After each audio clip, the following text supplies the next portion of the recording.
আসসালামু আলাইকুম রহমতুল্লাহ। প্রিয় কুয়েত প্রবাসী ভাইয়েরা, আশা রাখি আল্লাহর রহমতে আপনারা ভালো আছেন। আচ্ছা, কুয়েতে অলরেডি 50 ডিগ্রি তাপমাত্রা উঠে গেছে এবং পাশাপাশি ধূলির ঝড়ও হচ্ছে, যা আপনারা দেখতে পাচ্ছেন হয়তো। তো আমি আপনাদের উদ্দেশ্যে পরামর্শ দিব, যারা মোটামুটি বাইরে কাজ করেন। হ্যাঁ, আপনারা এই কুয়েতে প্রচণ্ড গরম থেকে বেঁচে থাকার চেষ্টা করবেন।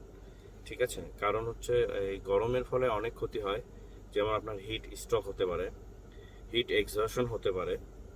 ঠিক আছে, তারপর আপনার যেটাকে বলে ত্বক, হ্যাঁ, স্কিন এবং মাসল ক্র্যাম্পস হতে পারে, আর ডিহাইড্রেশন হতে পারে। তো একটু বলি, ডিহাইড্রেশন মানে শরীরের পানিটা হচ্ছে কমে যায়। তারপর হচ্ছে আপনার যে ত্বকের ক্ষতি হয়, অতিরিক্ত গরমে চামড়াগুলো দেখবেন যে খসখসে হয়ে যায় এবং পরবর্তীতে এটা অ্যালার্জি সমস্যা হয়ে যায় এবং স্কিনে বিভিন্ন রকম ঘা বের হয়। তাই আমি আপনাদেরকে পরামর্শ দেবো যে এই প্রচণ্ড গরম থেকে বেঁচে থাকার চেষ্টা করবেন। আমাদেরকে কাজ করে খাইতে হয়, হ্যাঁ, কিন্তু অবশ্যই কুয়েত সরকারও তো অবশ্য গরমের মধ্যে ঘোষণা দিয়ে দেয় যে 11টা থেকে 4টা পর্যন্ত কাজ করা যাবে না। এখনও অবশ্য সেই নিউজটা হয়নি, কারণ গরমটা হঠাৎ করেই আজকে থেকে শুরু হয়ে গেছে। কয়েকদিন থেকেই গরম চলতেছে, বাট আজকে একদমই হঠাৎ করে 50 ডিগ্রি উঠে গেছে, তাও আবার সালমিয়ার মতো এলাকায়, যেটা সি সাইডের খুব কাছে। ঠিক আছে, আর তাহলে মরুভূমি এলাকাতে আপনারা চিন্তা করুন কত বেশি গরম উঠতে পারে সেখানে।